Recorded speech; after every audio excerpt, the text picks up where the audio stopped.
cas, je vous remercie d'abord pour l'intérêt que vous avez porté sur ma personne. Oui, effectivement, je suis journaliste à la télévision nationale congolaise. J'occupe actuellement la fonction de directrice des programmes et à côté, je fais de la production des émissions télévisées que vous avez certainement l'occasion de regarder à Télé Congo. Précédemment, j'ai été directrice de l'information, donc la toute première femme à occuper cette fonction de directrice de l'information depuis la création de notre chaîne nationale et aussi cette fonction actuelle que j'occupe de directrice des programmes. Là encore, il s'avère que je sois la toute première femme à occuper cette fonction. Donc pour parler de mes motivations de faire ce métier, c'est parti d'un rêve, d'une ambition et de la passion. Parce que j'avais toujours rêvé de faire un métier qui est en lien direct avec le public. Et donc, dans mes réflexions, même avant d'avoir le bac, j'ambitionnais premièrement de faire carrière dans la diplomatie. Par quelques circonstances, j'ai pas finalement embrassé cette carrière, mais je me suis orientée vers le journalisme. Et parce que je pense que c'est un métier noble, et cela me permet en tant que professionnelle d'être une sorte de porte-voix des populations et aussi pourquoi pas des pouvoirs publics, servir d'interface entre ceux-là qui doivent s'exprimer et ceux-là qui ont des messages à donner. Et je pense que c'est un rôle qui est très important. Et surtout actuellement, on parle de promotion de la démocratie. Et je pense que nous, journalistes, on est au centre de ce processus-là. Parce que finalement, beaucoup de choses passent par nous. Et sans oublier que nous sommes quand même appelés quatrième pouvoir et dans certains pays, troisième pouvoir. Pour dire qu'on a un rôle très important à jouer. Et au regard de tous ces aspects-là, je pense que ma motivation a été quand même quelque chose qui aujourd'hui ne me déçoit pas.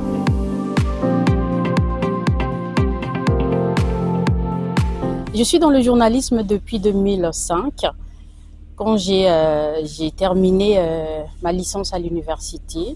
Et donc, mon projet, c'était avec quelques collègues avec qui nous avons fait des formations à l'université. Nous ambitionnons de créer des émissions liées à ce que nous faisions à l'université parce qu'à l'époque, je faisais langue vivante étrangère. Donc, je parlais couramment anglais et je voulais partager cette passion avec le public congolais. Et on a mis en place une émission avec mes collègues. Et moi, j'étais mise en première ligne pour mener ces démarches. Et donc, au fil des démarches et des aspects, tout ce qu'il y avait autour, cela m'a conduit vers Télé Congo. Et quand j'ai fait mes premiers pas à Télé Congo, j'ai été très bien accueillie et m'a permis, en tout cas, Télé Congo m'a permis de mettre en avant mes atouts, d'exprimer ma passion dans ce métier. Et c'est par là que je suis entrée dans le journalisme. Et ensuite, après avoir exercé quelques années, j'ai pris des années sabbatiques où je suis allée faire des formations à l'étranger, notamment en France et aux États-Unis. Aux États-Unis, j'ai fait une spécialisation en journalisme d'investigation parce que c'est quelque chose qui me passionnait beaucoup. Déjà, arrivé dans le métier, j'aimais beaucoup faire le terrain, les enquêtes, les investigations pour comprendre certains sujets et mener un sujet de bout en bout. Et je me voyais limitée par des connaissances professionnelles et ce qui m'a conduit à avoir cette ambition-là de me spécialiser dans ce domaine. Et donc, j'ai eu la chance de bénéficier d'une formation aux États-Unis qui m'a permis, en tout cas, d'avoir ce profil de journaliste d'investigation. Et en France, j'ai fait le journalisme de manière un peu plus générale encore à l'École supérieure de journalisme de Paris, qui est très connue. Et là, j'ai eu l'occasion d'aborder tous les aspects de notre métier, l'enquête, les chroniques, les reportages politiques, l'animation des émissions, la présentation. Donc, c'était vraiment globalisant. Et à cette occasion, ce qui m'a le plus fait plaisir, c'est que j'ai été formée par des professionnels qui étaient sur le terrain, qui avaient pignon sur rue en France, qui ont toujours pignon sur rue pour certains. Et donc, c'était vraiment une formation professionnalisante avec des exemples concrets, des vrais professionnels qui travaillent sur le terrain, qui en même temps sont des formateurs et des professeurs d'université, qui vous enseignent à s'approprier réellement de ce métier, fort de leurs connaissances et de leurs expériences. Et à côté de cela, je me suis aussi spécialisée en communication institutionnelle, parce qu'après l'École supérieure de journalisme de Paris, j'ai fait École supérieure de gestion de Paris, donc c'est une école de commerce, parce que j'avais toujours dans le cadre de mes ambitions avoir un peu une connaissance assez générale sur les aspects communicationnels et journalistiques.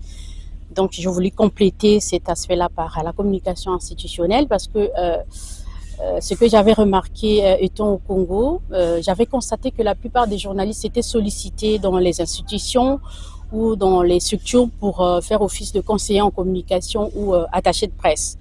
Et dans les connaissances que j'ai eues du métier, j'ai vu la différence qu'il y avait en tout cas entre le journalisme et la communication. Et je voyais des limites de quelques collègues qui jouaient ces rôles-là. Donc moi, j'ai voulu en fait me différencier un petit peu.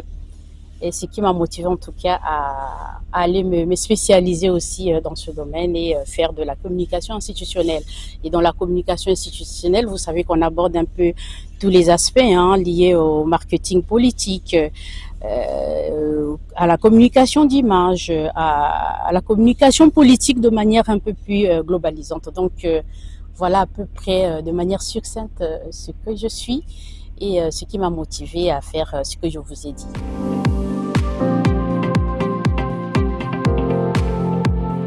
Être première femme à occuper ces deux fonctions, directrice de l'information et directrice des programmes aujourd'hui, j'avoue que c'est une fierté. C'est une fierté parce que, on n'est pas les seules femmes à être sur le terrain, à avoir ce profil dans notre métier. Mais cela arrive que la hiérarchie finalement... dans ses réflexions et dans cette ambition et ce projet d'avoir voulu responsabiliser une dame, qu'on pense à vous, je pense que c'est quand même gratifiant et cela montre que ce que nous faisons est quand même regardé avec beaucoup de sérieux par ceux qui nous suivent et que les connaissances qu'on a eu à acquérir de gauche à droite servent et continuent à servir. Et que en même temps ça appelle en nous un sentiment de responsabilité pour ne pas faillir, pour ne pas rester à un certain niveau, mais essayer de transcender de plus en plus pour prouver de quoi on est capable, pour montrer qu'on peut aller au-delà de ce dont on a besoin de nous, des attentes qu'on met sur nous en tant que professionnels. Donc pour moi c'est vraiment une fierté et un honneur. D'abord pour la femme congolaise journaliste et aussi pour la maison Télé Congo qui finalement ne pense pas qu'aux hommes mais pense aussi aux femmes quand il s'agit de penser au poste de responsabilité.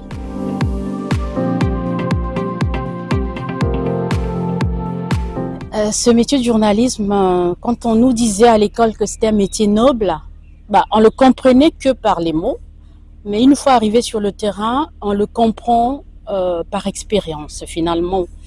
C'est un métier qui personnellement m'a ouvert beaucoup de portes, surtout que moi je passe à la télé, je passe pas inaperçue quand je suis dans la rue ou au milieu du public, les gens me reconnaissent facilement et les gens viennent à vous pour essayer de montrer que vous avez de l'importance et vous avez toute votre place dans ce que vous faites. Et moi, personnellement, cette reconnaissance me va très bien et me pousse à aller de l'avant et à faire encore plus et à ne pas faillir dans ce rôle qui est le mien, d'être le journaliste sur qui on compte, le journaliste qui a toute sa place dans la société, le journaliste qui aujourd'hui doit vraiment montrer que nous sommes vraiment quatre en pouvoir parce que la démocratie passe aussi par nous et par notre manière de faire. Donc j'ai eu beaucoup d'avantages. Déjà quand je mets un stop à ce que je faisais pour aller poursuivre mes études à l'étranger, je pense que l'expérience que j'ai acquis déjà au niveau du Congo avant de partir à l'étranger m'a beaucoup servi parce que j'avais déjà ces aptitudes-là professionnelles et ces reculs de voir comment je pouvais me placer face aux autres.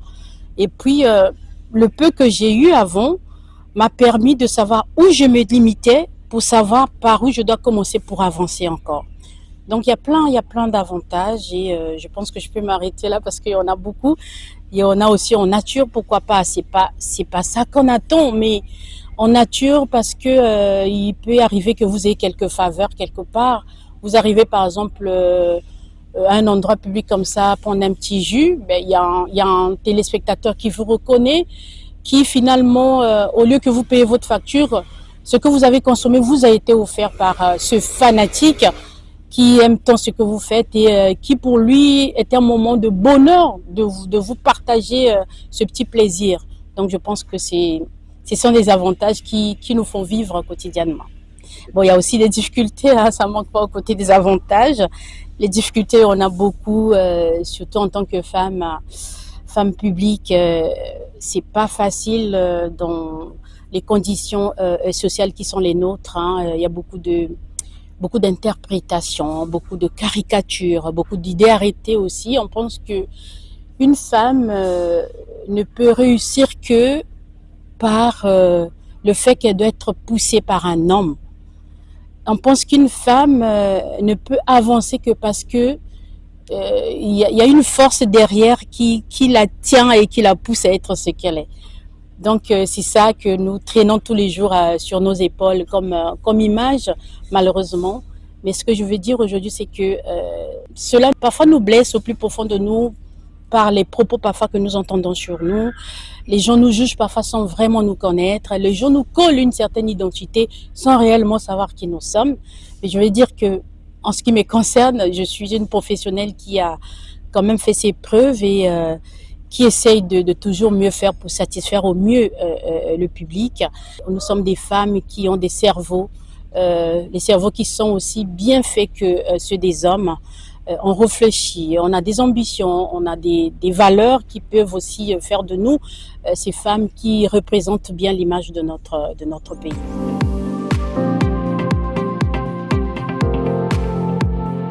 Et avant d'aller aux suggestions, je pense qu'il est important de souligner un aspect que j'estime très important.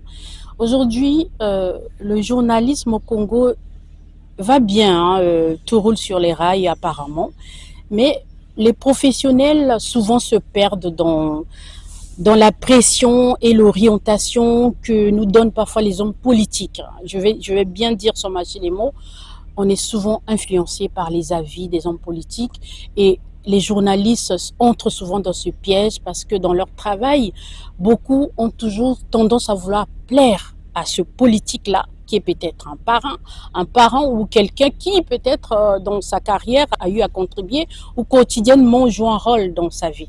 Mais moi, je trouve ça dommage parce que ça ne nous arrange pas, cela nous donne un mauvais jugement en tant que professionnel. Nous devons nous conscientiser. Le politique est politique, le journaliste est journaliste. Chacun dans son rôle doit travailler pour la marche de la société. Aucune force ne doit influer sur l'autre. Et ces deux aspects des professionnels doivent marcher ensemble pour finalement mettre en avant cette démocratie que nous avons tant prônée dans notre pays, qui aide à chacun et à chacune de s'exprimer et de mettre en avant ses opinions. Donc, je demanderai à nous tous et à nous toutes d'essayer de revenir sur les b.a.-ba de notre métier qui appelle à l'objectivité, qui appelle à l'éthique et qui appelle aussi vraiment à l'autocensure sur ce qu'on pense ne pas arranger le bien-être et la quiétude de nos populations. C'est dommage qu'aujourd'hui tout le monde s'érige en journaliste, surtout sur les réseaux sociaux. La diffamation devient comme on va dire les cacahuètes que nous mangeons tous les jours. Cela est dommage parce que ça brise les carrières, ça brise les familles, ça brise les images des personnes. Restons dans notre métier tel qu'on l'a appris. restons dans nos ambitions professionnelles telles qu'on les a conçues dans nos têtes. Ne nous perdons pas dans ces courants qui viennent s'imposer à nous et qui viennent finalement nous dévaloriser. Nous ne sommes pas des influenceurs, nous sommes des journalistes, des professionnels. Nous devons marquer cette différence par notre manière de faire. Aujourd'hui, on a la chance avec ces réseaux sociaux qui sont aujourd'hui, on va dire, des supports supplémentaires qui viennent s'ajouter à nos supports classiques que nous avions. Mais nous devons plutôt s'adapter, innover, transcender pour pouvoir les coller avec notre manière de faire. Et c'est l'appel en nous aussi un sentiment de vouloir aller un peu plus loin et travailler davantage pour s'adapter à ces nouvelles donnes. Donc on doit vraiment faire attention parce qu'on est beaucoup indexé dans ce que nous faisons. Aujourd'hui, nous avons la chance d'avoir la loi de notre côté. Au Congo, c'est rare de voir les journalistes être martyrisés comme ailleurs. Je ne sais pas si au moment où je vous parle, il y a un journaliste qui se trouve en prison, comme on le voit sous d'autres cieux.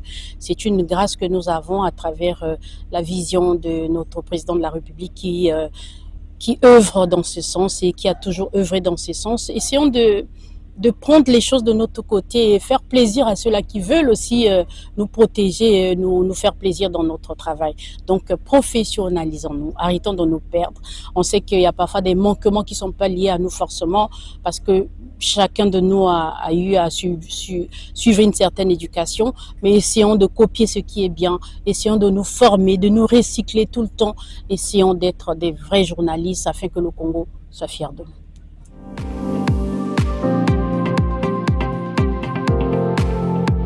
Alors, le conseil que je peux donner à ces jeunes qui viennent dans le métier, c'est d'être patiente parce que la remarque que nous faisons est que la plupart des jeunes qui entrent dans ce métier sont pressés d'arriver.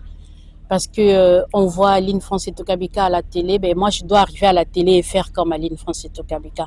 On oublie que derrière cette image que vous voyez d'Aline Franceto Kabika, il y a eu d'abord un travail qui a fait que aujourd'hui vous voyez Aline Franceto Kabika telle que vous la voyez à la télé. Donc travaillez d'arrache-pied pour mériter ce que vous devez mériter. Ayez de la détermination, surtout de la curiosité et ne baissez pas les bras à pouvoir vous formaliser, à pouvoir chaque fois aller sur le terrain de l'apprentissage, car c'est par la formation qu'on se fabrique, c'est par la formation qu'on devient une grande personne, qu'on devient une grande professionnelle. Donc travaillons, arrivons dans les rédactions, dans les médias, avec l'ambition d'être des professionnels rompus à la tâche qui doivent mériter leur place et surtout armons-nous de patience et écoutons les anciens, surtout les anciens, parce que il y a souvent cette rupture là entre les nouveaux qui viennent et les anciens, parce que quand on demande la patience, on pense qu'on est contre, parce qu'on ne veut pas voir les autres arriver là où vous êtes, alors que c'est un conseil qui vous permet de vous maturiser avant de vous exposer devant le public, car quand vous êtes déjà exposé devant le public et que vous avez des limites, ce serait pas bien que vous soyez mal jugé. Donc voilà les petits conseils que je peux donner à ces personnes, à ces jeunes qui aspirent à ce métier de journaliste.